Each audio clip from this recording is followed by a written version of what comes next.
Hello, and welcome to my professional synthesis video presentation, where I will give an overview on what I've learned about special libraries in this class, and then briefly dive into a little bit of the professional literature I found on data management and analysis. Although I've been aware of special libraries prior to beginning my MLIS program here, and I've been intrigued about using library science skills outside of the public library experiences I've already had, this class has been my first real opportunity to dig into the details of special librarianship.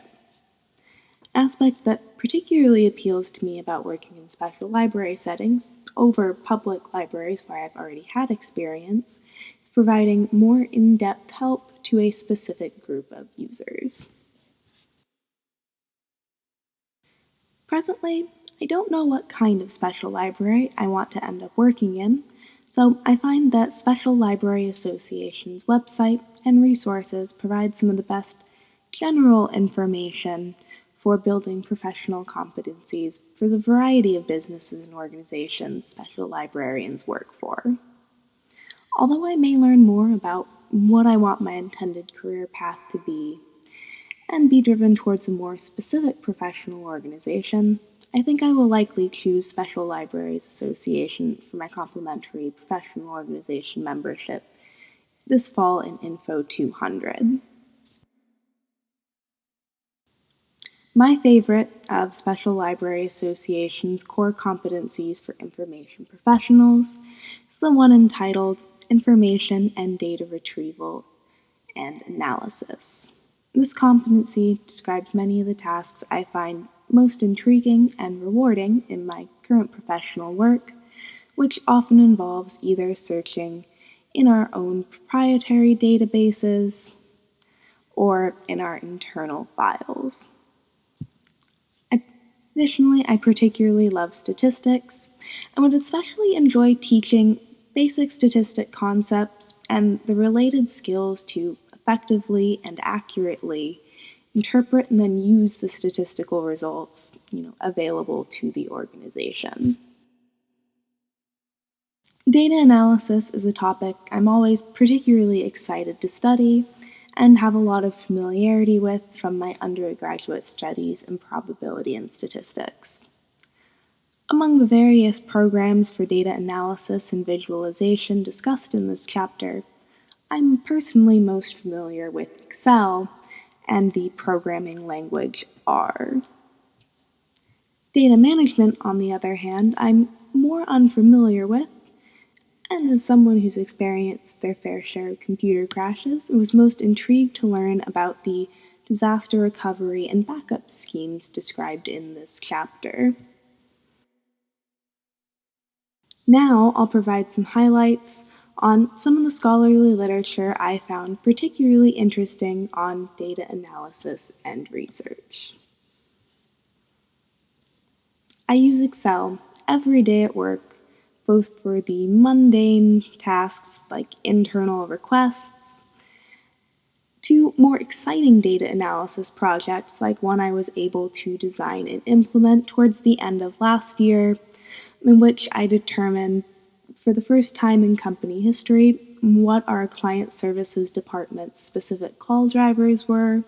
as well as what the breakdown was of our inbound call volume between those different types of calls. After studying this article,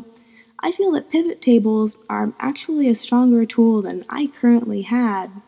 for data visualization within Excel, and based on the overview this article gave, I feel quite prepared to experiment with it in the future.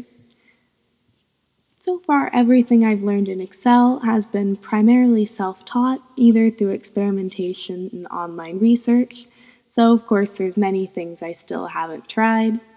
And Miller notes a similar sentiment in her article that many people who haven't tried pivot tables and pivot charts yet simply haven't gotten to it. From the title of this article alone, How I Use Survey Results, I wasn't expecting this to catch me by surprise, but once I opened the article up, I was quite intrigued by what on earth Likert data and Likert questions were, and was quite surprised to learn that it's in fact the specific name for a type of survey question experienced many, many times before, including on the course evaluation for this class. I particularly appreciated that this article, in addition to describing the pros and cons on the collection and data analysis end of using this kind of question, that they also provided recommendations for end users who are reading and then applying the results of research on this type of data to guide them into how to make the best decision on their end. Data visualization is a fun and seemingly endless array of tools to help us better interact with and understand and use data. This article provided a number of really interesting examples of data visualization, and one I found most interesting was Oregon Library's display of their currently checked out items, which they have up behind their service station, which is a really intriguing way to show library participants what's there and what's not there. The final article I'll talk about had another very interesting title that made me want to read more and discover what exactly a Wizard of Oz experiment was. I learned that this was a type of experiment where, although the subject believes they're working with a real computer system, there's in fact an experimenter hiding behind the curtain controlling what that subject experiences. This particular study was looking at the differences between how users interact with text-based versus spoken language query systems, and I feel unsurprisingly determined that people do behave differently, and that the type of task they're doing affects how they behave. Thank you for enjoying my professional synthesis presentation, and I hope you enjoyed it.